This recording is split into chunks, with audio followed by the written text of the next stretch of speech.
Hello and welcome back to StarCraft, and today we're jumping right back into Direct Strike Commanders. So a lot of you guys know I just finished up going through all the commanders of the Direct Strike mode here on the channel, and well, I'm still quite new to this whole Direct Strike game mode, and frankly, a lot of the commanders that I went through the first time, I didn't do proper justice. So we're gonna go back and select a few of them, at least the ones that I'm really interested in, and go ahead and give them a nice proper showing that gives them at least a good overview of all the things that they can do properly. So in this case, we're going over Vorazun, which is my favorite of the Protoss commanders, and totally unrelated to why I'm going down this route first. It looks like we have an all Protoss team here.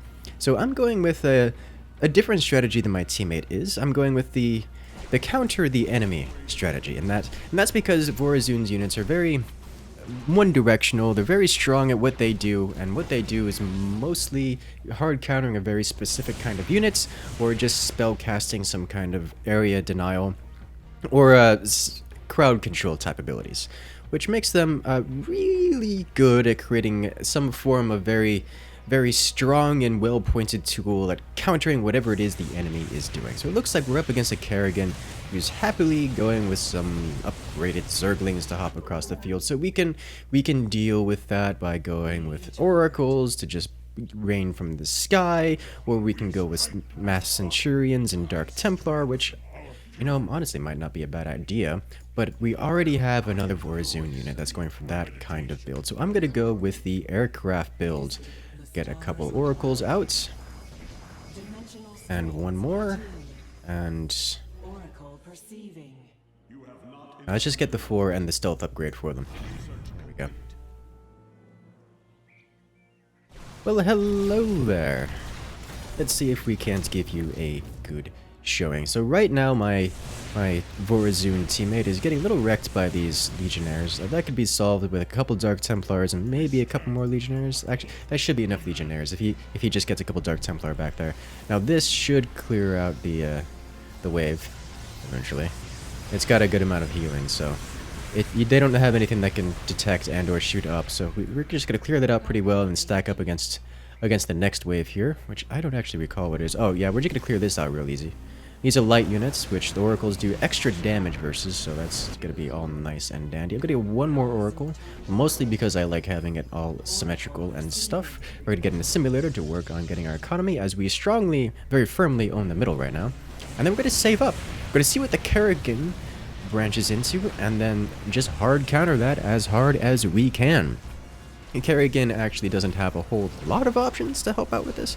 They don't have a lot of good air superiority, at least air superiority that we can't destroy. And so they go for something like Mutalisk, which is a good counter to the Oracles. Then we can bring out the Corsairs. Looks like they're just adding more Queens. You know what, I'm okay with this. If they want to give us reason to bring out more Oracles, then sure, why not? In fact, one of the things that they're going to be dealing with, or I'm going to be dealing with, is that they're walking right past. So this is going to be one case where I'm going to invest into this particular ability. Ability that I wouldn't normally invest in, but I think it's going to work out very well here. And all I have to do is just wait to the next. I don't want to be using it here because there's no point. You know, I mean, I guess there's no point in not using it here, so just might as well split up the wave. But what I'm going to be doing is having these down, let the Kerrigan units walk into it, and then just clean them up, because right now you can see the Kerrigan units just walking by uncontested on the ground because they can't shoot up and they're trying to ignore us and deal damage to our base. I can stop that by freezing them in their tracks, quite literally. And then with this upgrade, I can't see it now, but with this upgrade, it lets us attack them while they're still frozen in place. So that's going to work out well for us. So it looks like he's going to the Hydralisk option. We can fix this by having more oracles, or going with ground units in and of ourselves. Looks like that we don't have enough oracles to deal with the Kerrigan, so we're going to, well, we have two options: more oracles, which I'm going to do anyways, and then probably Centurions are going to be the answer to us here. The other option is Dark Archons to delay everything and tank, but I think we want to get a line of Centurions first. Let's actually move these back a couple rows. 1 and 2, and then save up for the shadow charge and dark coil, and this will give the ground units something to do besides shooting up at our oracles. Additionally, Dark Templar work really well versus things like Hydralisks and Zerglings because they just kind of clear them all out real easily. So one thing that's nice about this ability is we can just cast it down all over the place, like right there, and have it stun all the units that are giving us problems. There we go. Keep them in stasis, burn down all these units here, and then turn around and clear them out. Ta-da! And if we do that enough, then they're gonna have units that are just permanently stunned and can be shot at by others. So like these guys, for example, they can still be shot while in stasis, which is gonna help us deal with these waves. We're gonna put a bunch of these all over the place. And mostly, I find it's best to put them on the edges, just so that half the wave gets stunned, not the whole thing. But once this ability is available, then we can have all kind of playtime with this. Yeah, there we go. Stun a couple of these guys, let them get hit while they're not doing anything, completely lock down the enemy force, which is kind of the point of Vorazun. Gonna get one, no, we have a full line of oracles. That'll help out. So if we can really bait the enemy Kerrigan into building Mutalisks, then we can counter them so extremely hard. Looks like that's not gonna happen. So they're gonna get a bunch of small units, things like these Raptorlings and Hydralisks, which are weak versus Dark Templar. Let's get another one of these over here. Go. Stun the Zerglings, and then start melting away these Hydras. Look at that. Hydralisk getting melted away by the Oracles, which is kind of the point of the Oracles, really. We clear off those. Are you gonna 1v1 this Queen? I'm not sure if you... Oh, you are. Alright, neat. And then once you're done, cast this right there. Thank you. Do you have enough energy for another one? Nope, but that lives there now. This Oracle won't move because it's a detector, and it's gonna stare at these things for a long time. There we go. Hey! We stunned their Kaldalis, which is nice. We've got a lot of resources going. I'm going to invest in a simulator and some upgrades. Spend all that money real quick. I haven't been purchasing things because I don't quite know what the hardest counter is that we can do for this just yet. And honestly, we've got a pretty strong wave with just these guys, but I think the counter that we're really looking for is going to be these Dark Templars. Let's go ahead and invest into these guys. And get them piling up. Just because they get a lot of ground forces. Oh no, they have gone with the Brood Mutalisks. In that case, let's get our Corsairs going. This is what I wanted. Combined with the Corsair ability to, well, blinding cloud all of the ground units, we should be able to contest the skies freely, have everything locked down on the ground, and then let our oracles rain death from above. Eventually, we're going to want to get some of these Dark Templar to work out, but that will come a little bit later. So now, we have all that set to go. I want to get some air upgrades in here. And it looks like the teammate's going to the full ground force, which is one of the reasons why I want to go for air, because they're going to have to, at some point, deal with Dark Templar. I don't want to be building into what they are. And this should clear things out very nicely. The double Vorazun counter will work out. Alright. See, look at all those Hydralisks not able to do what they want, while our Corsairs clear everything up, and there goes the detection, and with it, their chances of harming my wave ever. Isn't that beautiful? There we go. Let's get a couple more of these. Let's put another... no, they're too close to the towers. They're not going to get an opportunity to use their ability. They'll get burned down too quickly. This, and that should clear out the Mutalist for the time being. Do I want to get an air armor? I don't think we need it right now. The shields are... Just get one. Just so that everyone has at least one armor. Like these guys have one armor? Yeah. Okay, so everyone has got one armor and one shield. It's 1-1-1 all the way across the board. And that should really help out here. Now, next up, we do want to do a little bit more ground DPS. So the options for that are getting Dark Templar or more Oracles.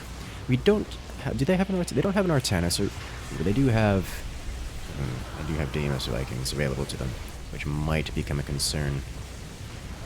They spam those out. Oh, yep, burned out. Look how quickly those Mutalisks just vaporize. Cast your abilities? Yeah. The Hydralisks, look at him just walk right into our oracles and just cease to exist. I'm gonna leave a trail of these guys too. There we go. Oh, this poor... Their Hun and Horner doesn't even have detection. Okay. That'll be easy for me to clean up, I suppose. Just leave a trail of these guys around just to make sure if they manage to push back, that they don't have a whole lot of ability to deal with us. Or rather, not easily. Oh, look at their huge unit getting stunned and blown out of oblivion. Alright. Let's invest in some Void Race or more. Let's get some more Oracles. They don't have anything like feedback that can stop this. That we just blew away there. I'm just sitting here banking up resources to try to counter them, and we're already countering them so hard that we don't need to. Isn't that nice? That's how you properly play Vorazun. Let's get another shield upgrade. We've got the money. Let's invest into making sure our units are doing as much damage as they can, effectively as possible. Go ahead and get a couple of these scattered about. Go. Good. The next wave gets obliterated next time they want to try to do anything. Come on, come on, come on. All you Super Phoenix units, get locked! That actually, we don't have a whole lot of means of... Well, no, we actually burned them down. So that was good. I was about to say the units that got stuck in there weren't getting killed, but no, they just died so quickly I didn't notice. This is fine. Everything is fine now. Isn't that nice? Let's get a couple more Oracles, because they're not doing anything to really counter us. And they're working well, they're doing the damage they need. So I don't... That's not a wrong choice, so long as they're not counting. Look at 17 kills on these guys. I mean, they're putting in a lot of work. The Centurion's really unnecessary at this point. Well, I don't want to say unnecessary, but not terribly useful. Let's get one of these going. Just to separate their wave a little bit. That way we could deal with some of the fringes. So it looks like their Hun and Horner has tech switched mostly out of ground units into these Deimos Vikings, which is going to be a little bit concerning for us, because I don't have means of dealing with them nicely. The Void Rays are not a good option versus them. Here. Okay, so I need to change up my strategy a little bit, and I think a good way to do that is by going ground units. Let's go ahead and upgrade to tech level 3, get some Dark Archons, and then, well, confuse their wave into hurting itself. Make it hurt itself in its own confusion. Look at all those Dark Templars slicing that entire backline of Hydralisk into oblivion. See, this is why I wanted to go with Dark Templar to begin with. You know, my teammate's doing a good showing of that. I don't need to step in over his bounds. Let them deal with let the enemies deal with my teammate's Dark Templar while they try to deal with my Corsairs. Isn't that pretty? So these Oracles are absolutely just destroying everything on the ground. Like, it's not, there's no contest here. And we're clearing out their detection. Like, this is a real rough time for them to deal with anything here. They're gonna clear out my Oracles sooner or later without too much. So I'm just gonna give some longer lasting effects by stunning everything on the ground, which is working out much better than I've ever seen it work out before, which is saying something. Okay, so let's let the next wave trigger, and then I'll swap over to a bunch of Dark Archons, or rather 2, because these suckers are expensive. Alright, wave done. That way we could get 2 Dark Archons out as it begins. My teammate's Dark Templar is still clearing out everything on the ground, because he's just got a lot of them. And I think we're just gonna win here. Like, just spamming out a single unit in particular is enough to hard counter them and force them to go air, and that's it. And that's gonna be the end of this round. Alright guys, if you want to see the next commander, make sure to hit that subscribe button, because we'll be going around and covering a lot of these commanders that I didn't do quite so well the first time. So for now, I'll see you guys later.